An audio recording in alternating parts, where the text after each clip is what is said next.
सारणिकों का प्रगुण।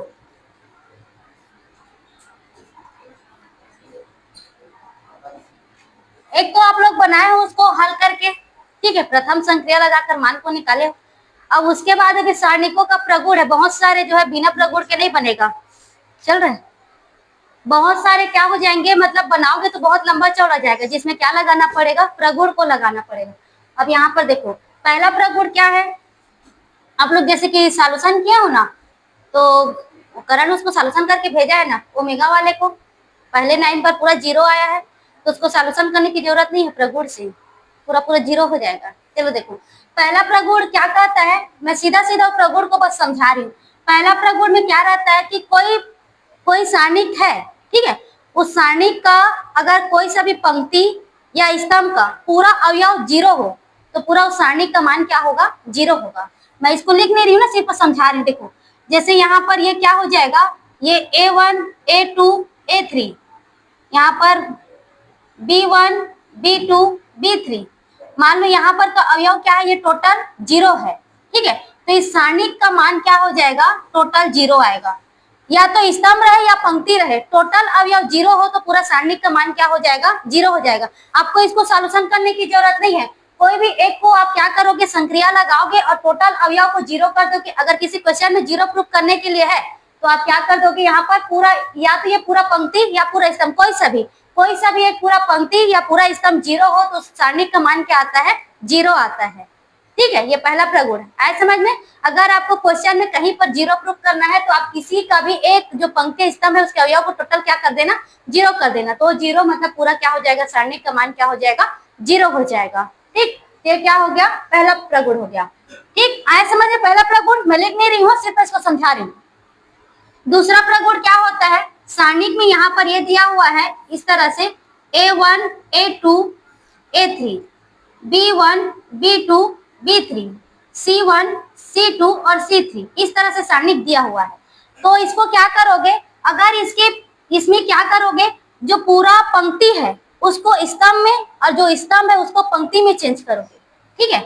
मतलब इस तरह से ये है A1 A2 A3 B1 B2 B3 C1 C2 C3।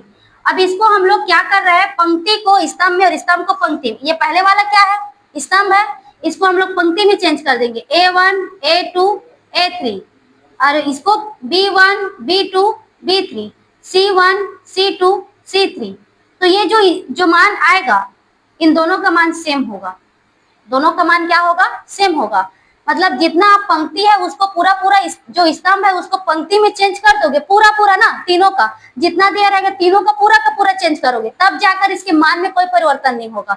जितना इसका मान आएगा उतना इतना इसका भी मान आएगा, दोनों का मान में कोई परिवर्तन नहीं। पूरे पंक्ति को आप क्या कर दोगे, स्तंभ में, या स्तंभ को किसमें चेंज करोगे, पंक्ति में। तो उसके बाद देखो दूसरा हो गया। अब तीसरा में देखो, तीसरा में क्या हो जाएगा, यहाँ पर सारणिक दिया हुआ है, ये A1 A2 A3 B1 B2 B3 C1 C2 C3। तो इसमें क्या करेंगे हम लोग, कोई सा भी यहाँ पर ये सारणिक है तो इसमें क्या किया हम लोग, तीनों को चेंज किए हैं, तीनों पंक्ति को या स्तंभ में या स्तंभ को पंक्ति में। लेकिन यहाँ पर हम लोग क्या करेंगे, कोई सा भी दो पंक्ति या दो स्तंभ को क्या करेंगे, उसको चेंज करेंगे। मतलब यहाँ पर इसको हम लोग करेंगे, जैसे ये वाला स्तंभ है उसको इसमें चेंज करेंगे और इसको यहाँ पर चेंज करेंगे। तो ये क्या हो गया, B1 B2 B3 C1 C2 C3, नहीं A1 A2 A3 और ये C1 C2 C3।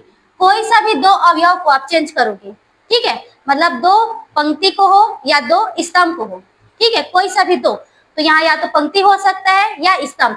तो इसमें क्या होता है, जो इसका मान रहेगा और ये सारणिक का मान आएगा उतना तो आएगा, लेकिन वो माइनस में आएगा। आने को दोनों का वैल्यू क्या आएगा, सेम आएगा, लेकिन वो किस में आएगा, माइनस में। यहाँ पर पूरा चेंज करोगे तो ये सेम टू सेम रहेगा, कोई चेंज नहीं होगा। लेकिन दो चेंज होगा, या तो पंक्ति को स्तंभ में या स्तंभ, मतलब यहाँ पर पंक्ति इसमें भी हम लोग चेंज कर सकते हैं, स्तंभ है इसमें भी चेंज कर सकते हैं, कोई सा भी दो। तो ये मान जो है क्या आ जाएगा, माइनस में आएगा, ठीक है, मान किस में आएगा, माइनस में। उसके बाद चौथा देखो, चौथा में क्या है, यहाँ पर एक सारणिक दिया हुआ है। अब ये सारणिक में A1, A2, A3, B1, B2, B3, अब यहीं पर एक और लिखा है A1, A2, A3। देखो दो स्तंभ के अवयव समान हैं। दो स्तंभ के अवयव क्या है? समान है। या तो दो स्तंभ हो या दो पंक्ति हो, तो अवयव अगर उसके पूरा पूरा सेम टू सेम हो तो इसको सॉल्यूशन करने की जरूरत नहीं है, उसको सीधा सीधा लिखोगे 0। ठीक है, सीधा सीधा 0। ज्यादातर क्वेश्चन 0 ही प्रूफ करने के लिए है। पूरा अधिकतर क्वेश्चन सिद्ध कीजिए में ज्यादातर 0 या आंसर भी आया होगा, बहुत 0 ही आया होगा, पूरा बहुत ज्यादा 0। तो इसमें 0 आ रहा है तो एक इसमें 0 आएगा, पूरा पूरा जो अवयव 0 होगा मतलब वो टोटल 0 है। एक यहाँ पर 0 होगा। कोई सा भी दो अवयव समान हो, या तो किसी दो पंक्ति का अवयव हो या किसी दो स्तंभ का, तो समान होगा तो आप सीधा सीधा क्या लिखोगे? 0। उसको सॉल्यूशन करने की जरूरत नहीं है, सीधा सीधा क्या हो जाएगा? 0 होगा। तो ये इतना इसमें क्या हुआ? अब प्रगुण हुआ। अभी उसके बाद और है, देखो अगर इसी सारणिक में किसी संख्या का क्या कर रहे हैं हम लोग? अंदर में गुणा कर रहे हैं। ठीक है, अगर ये सारणिक में ये अवयव दिया हुआ है A1, A2, A3 और ये B1, B2, B3, C1 और ये C2 और C3, इसमें किसी के साथ में कोई अवयव का गुणा हुआ है, इस तरह से इसके साथ में हम लोग लिख सकते हैं K।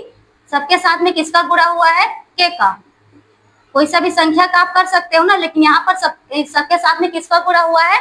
K का। तो यहाँ इसमें क्या आ जाएगा? ये सारणिक में K, और ये हो गया किसका निशान है? सारणिक का। मतलब ये मान सकते हो कि इसको आप सीधा सीधा जिसके साथ गुणा हुआ है उसको आप बाहर निकाल दो, और जो सारणिक आएगा उसके साथ में इसका क्या है? वो गुणा है। ठीक है, मतलब यहाँ पर सब में किस एक संख्या के साथ में गुणा है एक संख्या का, तो इसको सीधा सीधा क्या लिख सकते हो कि सारणिक का जो भी आंसर आएगा उसके साथ में इसका क्या हो जाएगा? गुणा हो जाएगा। तो पहला क्या कहता है कि अगर कोई सा भी एक जो पंक्ति है, स्तंभ है, उसका अवयव 0 हो तो टोटल वैल्यू क्या आएगा?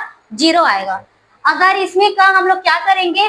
पंक्ति को स्तंभ में या स्तंभ को पंक्ति में चेंज कर रहे हैं तो सारणिक के मान में कोई परिवर्तन नहीं होगा, जैसे है वैसे ही रहेगा। अगर दो पंक्ति या दो स्तंभ को चेंज कर रहे हैं तो सारणिक का मान तो वही आएगा, लेकिन इसका मान किस में आएगा? माइनस में। ये प्लस है तो किस में आ जाएगा? माइनस में। अगर कोई सभी दो पंक्ति या स्तंभ के अवयव समान हो तो वैल्यू क्या आएगा? 0 आएगा।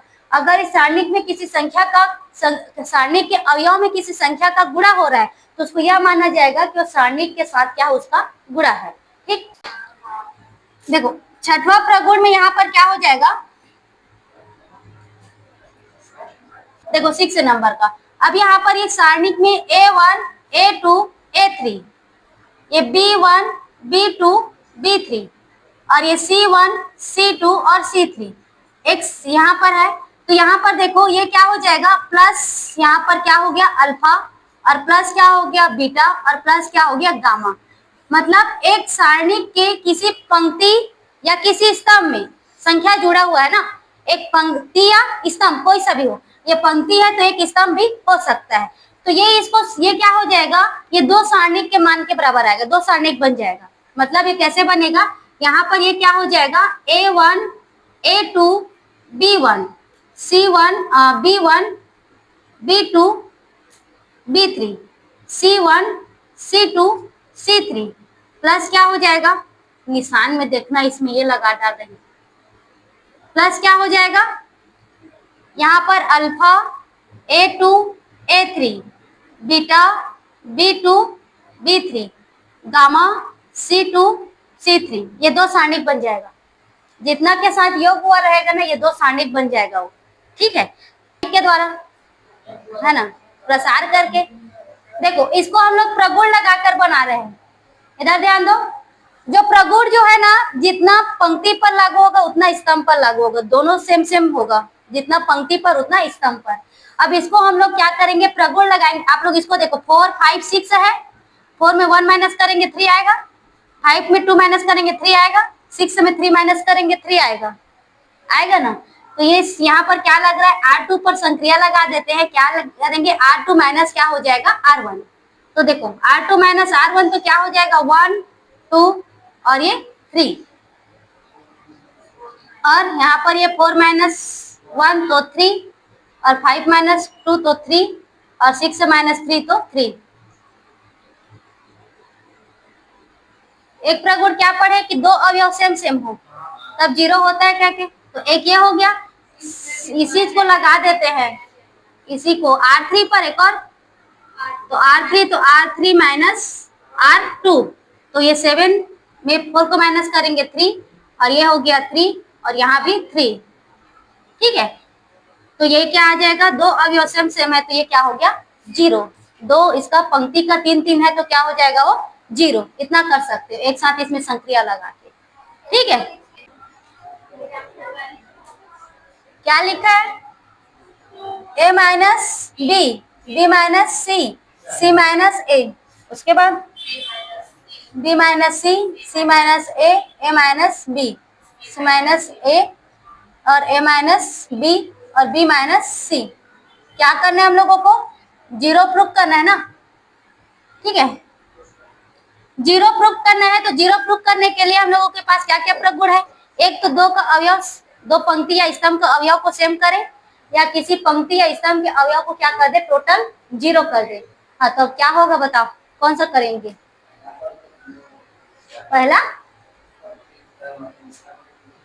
पहला पंक्ति को क्या करेंगे, स्तंभ, तीनों को आपस में जोड़ दे, तीनों को आपस में जोड़ देंगे तो एक तो अवयव 0 नहीं हो जाएगा क्या।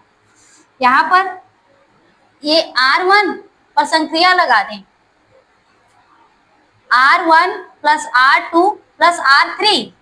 ठीक है, संक्रिया लगाएंगे तो क्या हो जाएगा, यहाँ पर A, यहाँ हम लोग लिए क्या है LHS को ना, तो संक्रिया लगा देंगे तो क्या हो जाएगा A minus B plus B minus C plus C minus A, यहाँ पर B minus C plus C minus A plus A minus B, और ये क्या हो जाएगा C minus A plus A minus B plus B minus C, और ये B minus C, C minus A minus B, C minus A minus B और B minus सी।